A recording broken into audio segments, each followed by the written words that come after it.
Los cualitativos consisten en orientaciones generales, buscan demostrar cómo un fenómeno social particular está inmerso en un conjunto de otros fenómenos, cómo se relaciona con estos y qué influencia se ejerce entre ellos. Utiliza técnicas como la entrevista, la observación participante y el análisis de contenido. Pretende conocer tendencias y significados. Tiende más a la interpretación de los discursos y los comportamientos de grupos e individuos. Asimismo, los métodos cuantitativos serían como la versión análoga y consisten en instrucciones precisas, parten de un conjunto de variables o de objetos que son comparables y medibles entre sí. Utilizan el análisis estadístico, encuestas de opinión, censos poblacionales, etc. Por eso existe el gran mito de que todos los sociólogos trabajamos en INEGI. Y destacan grados o niveles. Puede agregar la información para hacer comparaciones, establecer rangos y extraer conclusiones a partir de las tendencias repetidas. Aunque cada sociólogo puede privilegiar uno u otro enfoque, lo cierto es que la ciencia social requiere tanto de la perspectiva cualitativa como de la cuantitativa. Una combinación de ambas que integre la imaginación y el análisis con datos concretos probablemente conduzca a la obtención de algo mucho más claro y preciso, a su vez que puede ser mucho más útil para la solución de problemas sociales. Por otro lado, el desarrollo experimentado por la sociología ha permitido que hoy contemos con un conjunto de reglas, herramientas y operaciones que asisten al investigador en su afán de aprender sistemáticamente la realidad social. Al realizar investigación social, el sociólogo se auxilia de diversas técnicas, algunas de ellas mencionadas en el cuadro anterior, entre las que destacan las siguientes. Número 1. La observación participante. Esta implica que el investigador se convierta en parte de su objeto de estudio o en una figura cercana a su objeto o sujetos de estudio. Usualmente se considera que para crear una observación participante tenemos que generar un rapport entre nosotros y el sujeto de estudio. El rapport es un término que viene de la antropología y básicamente es crear una especie de conexión con el sujeto de estudio para que no se sienta como una rata de laboratorio y para que tanto el investigador como el investigado se sientan parte de una relación de iguales. La observación no participante es otra herramienta que se utiliza, en cuyas formas más importantes encontramos la encuesta. También tenemos la entrevista y el análisis estadístico.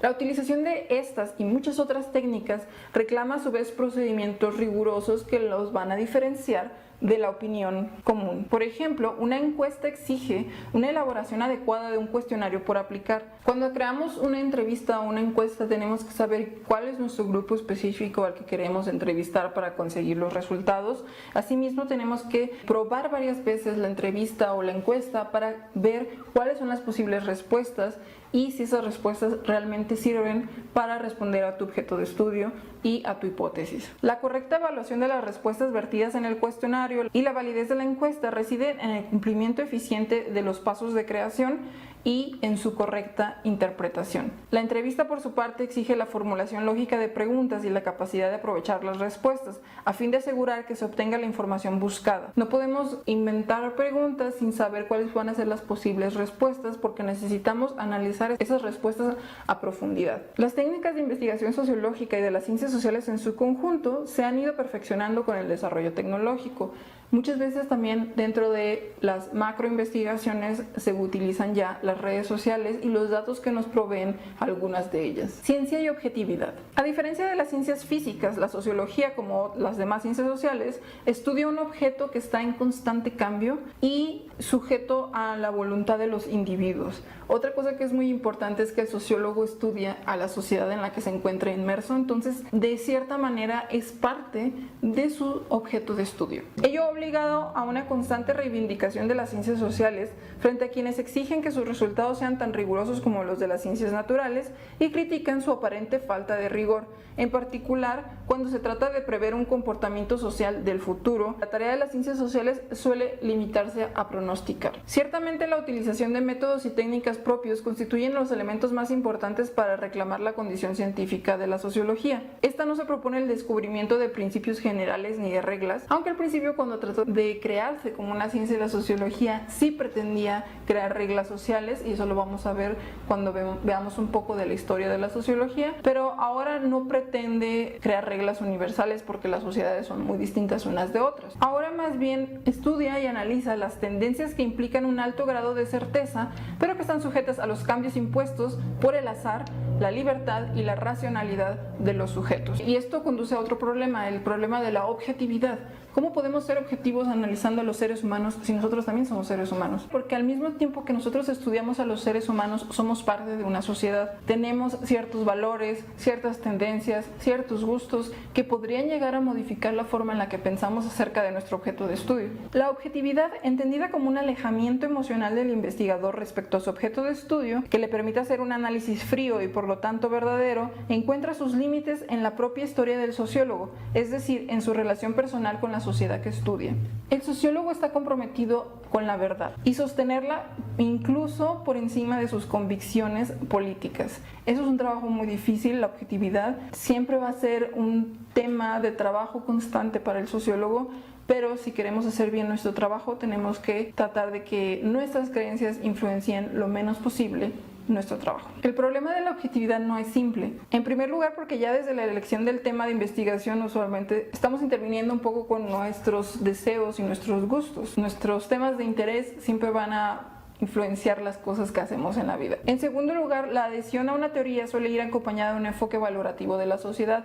Dentro de la sociología existen muchísimas teorías interpretativas de la sociedad que no vamos a poder ver a profundidad en esta clase, pero de la que quizá podamos ver algunos toques. Cada bloque o cada gran teórico que inventó una forma de analizar el mundo y analizar las sociedades en las que nos encontramos, va a encontrar sus adeptos dentro de los sociólogos, y la forma en la que tú analizas tu objeto de estudio también de cierta manera puede influenciar los resultados.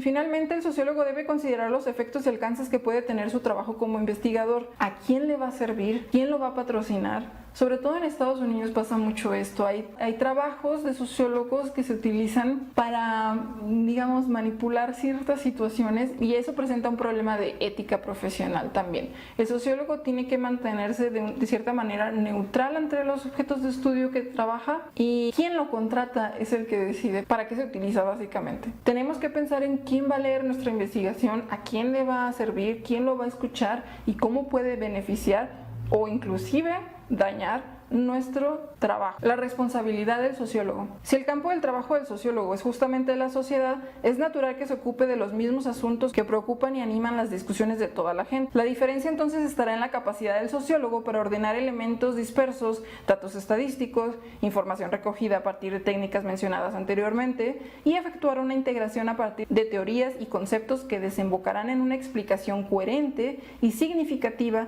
susceptible de criticarse y renovarse a partir del movimiento propio de la sociedad. Recordemos que a pesar de no ser una ciencia física, es una ciencia, entonces nos podemos basar en las bases del método científico para revocar ideas que ya no funcionan, o tratar de comprobarlas, y en el momento en el que no se puedan comprobar, renovar esa teoría. Pero además, la tarea del sociólogo debe distinguirse del comentario cotidiano en su grado de responsabilidad con la verdad y sus consecuencias. El sociólogo encuentra un campo profesional bastante amplio que incluye agencias gubernamentales que requieren especialistas en ciertos temas, sindicatos, partidos políticos, empresas industriales, así como organismos internacionales, institutos de capacitación, periódicos y revistas. El área más común en el que los van a encontrar va a ser en las universidades, porque así muchas veces pueden seguir dedicándose tanto a la docencia como a sus investigaciones. Básicamente van a estar ahí donde se necesite responder a ciertas necesidades sociales y donde se reafirme su compromiso con la objetividad y se responsabilice de ella. Para dejar todo esto más claro, vamos también a leer una introducción a la sociología por Peter Berger. De aquí, vamos a leer el primer capítulo, que es la sociología como pasatiempo individual. Yo se los voy a pasar en PDF para que lo puedan leer. Me parece que es uno de los teóricos sociológicos más amenos que existen, porque la verdad es que tiene una